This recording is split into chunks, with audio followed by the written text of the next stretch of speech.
브리더를 통한 대기오염 물질 배출에 대해 포스코는 그동안 어쩔 수 없는 일이라고 항변해왔습니다. 하지만 미국의 다른 제철소를 확인한 결과 세미클린 브리더란 장치로 오염물질 배출량을 많이 줄일 수 있는 것으로 드러났습니다. 수백억 원을 들여 경주 읍성을 복원해놓고도 관광 편의시설과 행사가 턱없이 부족해 관광객들로부터 외면받고 있습니다. 올 여름 경주 엑스포공원을 찾는 관광객이 지난해 같은 기간보다 3배나 늘었는데 SNS를 통한 홍보가 효과를 거둔 것으로 분석됩니다. 여러분 안녕하십니까? 포스코는 제철소 용광로의 비상안전밸브 이른바 브리더를 통해 오염물질을 무단 방출해오다 적발돼 행정처분을 받게 되자 세계 모든 제철소도 사정이 마찬가지라며 항변해왔습니다. 하지만 환경부가 세계 최대 제철사인 미국 아르셀로미탈 제철소를 조사해봤더니 포스코에도 이미 있는 설비를 활용해 오염물질 배출량을 줄이고 있는 것으로 확인되면서 포스코의 항변이 궁색하게 됐습니다. 장성훈 기자의 보도입니다. 포스코 포항과 광양제철소에서 지난 수십 년 동안 용광로를 휴풍할 때마다 주기적으로 내뿜어온 시커먼 배출가스. 드론 측정 결과 미세먼지는 법적 허용치보다 최대 100배 높을 것으로 추정됐고 불투명도 검사에선 허용치보다 2~3배 이상 높게 나왔습니다. 포스코는 배출가스 무단 방출은 세계 모든 제철소가 가진 기술적 한계라며 어쩔 수 없다고 항변해왔습니다. 하지만 환경부 민간협의체가 지난달 미국 아르셀로미탈 제철소를 현지 조사한 결과 사실이 아니었습니다. 아르셀로미탈의 표준 작업소입니다. 이곳에선 세미클린 브리더라는 설비를 이용해 오염물질 배출량을 크게 줄이고 있습니다.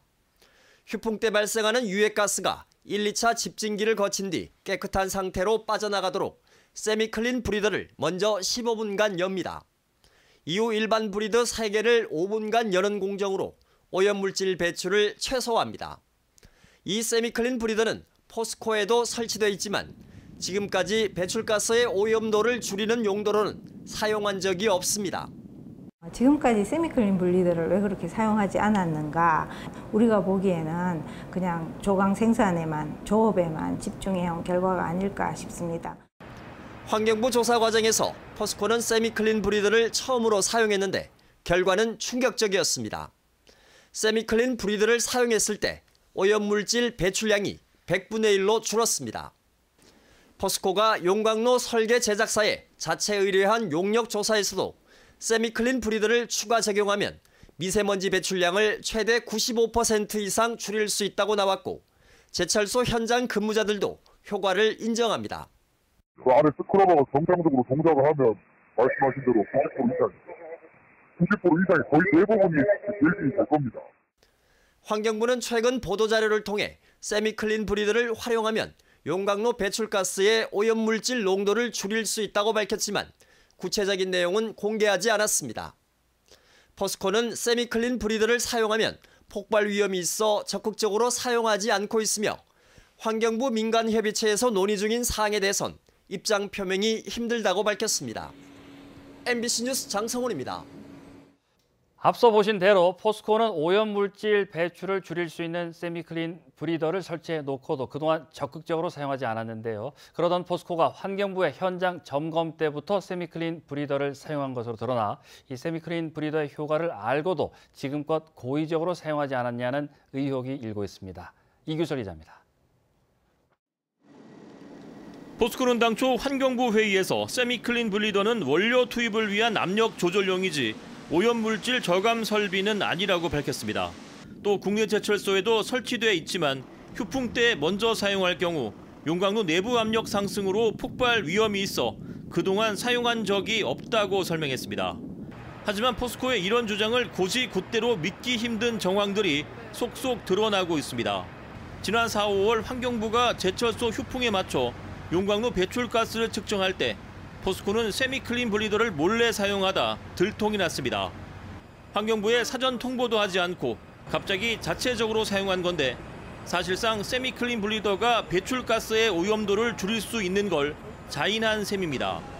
현장 점검에서 굳이 세미클린 분리더를 사용을 해서 내보냈다는 것은 그만큼 덜 배출하니까 그걸 사용한 거기 때문에 심지어 포스코는 최근 일부 작업 현장에 세미클린 브리더를 적극적으로 사용하라는 지침을 내렸다는 증언까지 나왔습니다. 지금 그걸 이용해서 유통을 하고 있습니다. 얼마 전에 누가 와서 참고 안 했을 때부터 했었어요. 신유통 프로세스라고 해서 뭐 회사안에 문서가 있습니다.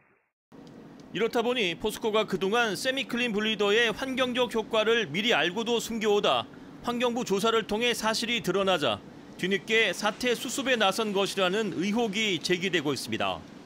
포스코는 올해 시험적으로 세미클린 블리더를 사용한 적이 있지만 지금은 조업 안정성을 위해 기존처럼 일반 브리더를 먼저 개방하고 있고 세미클린 블리더 사용 지침을 내린 사실은 없다며 환경부 민간협의체의 종합대책 발표를 기다리고 있다고 밝혔습니다. MBC 뉴스 이규설입니다. 포항시는 추석을 앞두고 경기 부양을 위해 지진 피해 지원 일자리 사업에 70억 원을 들여 1000여 명에게 일자리를 제공할 계획입니다. 또 소상공인 경영 안정자금 445억 원을 지원하고 포항사랑 상품권도 8% 할인해 400억 원을 발행합니다. 이 밖에도 체불임금 청산 독려반을 편성해 7월 말 현재 96억 원에 달하는 체불임금 청산에 나서기로 했습니다. 울진군 정책자문위원회가 신한울 3, 4호기 건설 촉구 건의서를 채택해 대통령 비서실과 국회, 산업통상자원부 등에 전달했습니다. 위원회는 신한울 3, 4호기 건설 중단으로 울진군의 인구 감소와 향후 60년간 67조 원, 25만 명의 고용 상실 등 피해가 예상된다며 원전 소재 지역의 자립적 경제구조 회생을 위한 특별법 제정도 건의했습니다. 10년에 걸쳐 수백억 원을 들여 일부 복원한 경주 읍성이 기대와 달리 관광객을 끌지 못하고 있습니다. 화장실과 주차장 등 기반 시설이 뒷받침되지 않았기 때문입니다. 보도에 김철승 기자입니다. 고려시대 건립대 조선으로 이어진 지방행정의 중심인 경주 읍성. 문화재청과 경주시가 정비복원 기본 계획을 수립한 뒤 10년 만인 지난해 동쪽문인 향일문과 성벽 324m를 복원했습니다. 관광객을 시가지로 유치하기 위해 LED 480개로 야간 조명을 하고 인근 상점의 간판도 정비했습니다. 하지만 효과를 보지 못하고 있습니다. 기반 시설이 턱없이 부족한 원인이 큽니다. 화장실은 아예 없고 주차장은 고작 20여 대만 수용할 수 있는데 이마저 인근 주민들이 차지해 버렸습니다. 관광객을 시가지로 끌어들일 행사도 마련되지 않고 있습니다. 읍성이 완공될 때는 손님들이 많이 찾아오실 줄 알았는데 그런 게 없다 보니까는 소규모 행사 같은 것들이 있었으면 좋겠다는 바람입니다. 이미 복원한 성벽 일부도 돌 대신 말뚝을 꽂아 원래 모습을 훼손하고 있습니다. 예산이 부족하다는 이유입니다. 사정이 이른데도 이달 초부터 13억 원을 들여 동성벽 북쪽 170m에 대한 학술 발굴을 진행하고 있습니다. 발굴은 앞서가는 반면 기반 시설은 따르지 못하는 것입니다. 부족한 기반 시설은 문화청하고 협의해서 기반 시설을 보완하도록 하겠습니다. 지금까지 들어간 예산은 321억 원. 경주시는 오는 2030년까지 280여억 원을 더 들여 경주 읍성 북쪽 성벽과 북문을 복원할 계획입니다. 문화재와 기반 시설이 따로 놀지 않는 장기 계획에 걸맞는 세심한 행정이 필요합니다. MBC 뉴스 김철승입니다. 오늘 오전 8시 50분쯤 경주시 간포동 쪽 90km 해상에서 9.7톤 구룡포 선적 통발어선 한 척이 전복됐습니다.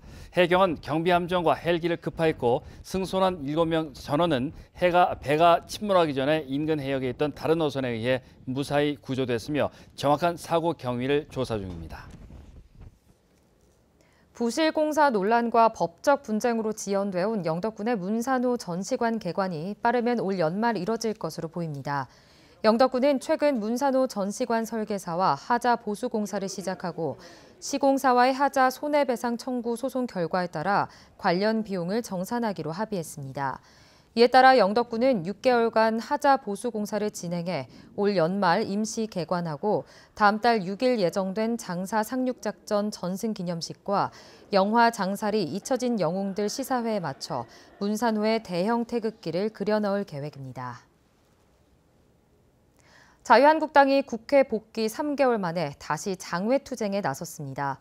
경제와 안보, 정부 정책 등의 여러 문제를 지적하고 있지만 대안 없이 국민 감정에 치우치고 있지 않느냐는 당 안팎의 지적을 받고 있습니다. 조재한 기자입니다. 자유한국당은 장관 후보 청문회를 앞두고 장외로 나섰습니다. 3주간의 장외 투쟁과 2달의 국회 파행 끝에 국회에 복귀한 지 석 달 만입니다. 조국 후보 사태로 힘을 얻고 있다고 스스로 평가하고 있지만 비판하는 목소리도 큽니다. 대안 없는 투쟁은 오히려 역효과가 날 수 있다는 이야기입니다. 정부의 정책의 수정 또는 교정을 요구하고 이런 목소리를 높이면 야당이 야당답지 않다 이런 얘기를 듣겠죠. 자회로 돌아가서는 국민들 오히려 여러 가지 경제적 어려움도 더욱더 국민의 일상생활을 불안하게 만드는 거 아니냐 이런 생각이 들죠. 국회는 당장 장관급 후보 7명 청문회와 정기국회 국정감사를 앞두고 있습니다. 일본과는 경제 전쟁을 치르고 있고 미중 무역 갈등으로 경제도 한치 앞을 내다볼 수 없는 상황입니다. 보수 통합을 외치며 지지층을 모으고 있지만 틈만 나면 고개 드는 계파 갈등으로 텃밭으로 여기는 대구 경북마저 안심할 수 없다는 목소리가 나오고 있습니다. 정권 심판론이 먹힐 가능성이 굉장히 높은데 이걸 받아먹을 수 있는 구도를 과연 만들 수 있느냐. 그게 신통치 않게 되면 대구 지역에서도 여러 가지 난립 현상이 일어나면서 총선이 혼전을 겪을 가능성이 있다. 한국당이 무리수라는 소리를 들어가면서 지지층 결집을 노리고 있지만 대안 없는 보수 행보에 기대와 걱정이 엇갈리고 있습니다. MBC 뉴스 조재한입니다. 포항과 러시아 블라디보스토크를 오가는 국제 크루즈선이 오는 12월 시범 운항합니다. 포항시에 따르면 이탈리아 선적의 5만 7천 톤급 승선 인원 1,800명 규모의 크루즈선이 12월 14일 영일만 항을 출발해 블라디보스토크를 갔다가 18일 되돌아오는 관광 상품이 출시됩니다. 포항시는 크루즈 관광과 지역 상권을 연계하는 관광 코스를 개발하고 시범 운항에 그치지 않고 영일만 항이 크루즈 항으로 자리 잡도록 홍보할 계획입니다.